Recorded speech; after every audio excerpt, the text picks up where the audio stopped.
ఇక్కడ మీ మీడియా మిత్రులు పిలిచారు ఎలక్షన్ ఎలాగుందని నేను క్యాండిడేట్ని ఇక్కడ 235 బూత్ లో మా ఫాదరు, నా బ్రదరు, నా సిస్టరు, 22 మంది ఫ్యామిలీ మెంబర్ రిలేటివ్స్ ఓట్లు వేశారు. 4 ఓట్లు వచ్చాయి అక్కడ మురళీనగర్ లో. అర్థమైందా రాజ్యం ఎలాగుందో?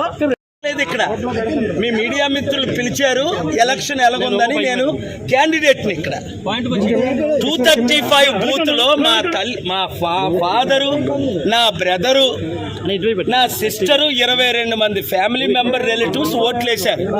4 ఓట్లు వచ్చాయి అక్కడ మురళీనగర్ లో. అర్థమైందా రాజ్యం ఎలాగుందో? ఇక్కడ మీ మీడియా మిత్రులు పిలిచారు ఎలక్షన్ ఎలాగుందని నేను క్యాండిడేట్ని ఇక్కడ 235 బూత్ లో మా ఫాదరు, నా బ్రదరు, నా సిస్టరు, 22 మంది ఫ్యామిలీ మెంబర్ రిలేటివ్స్ ఓట్లు వేశారు. 4 ఓట్లు వచ్చాయి అక్కడ మురళీనగర్ లో. అర్థమైందా రాజ్యం ఎలాగుందో?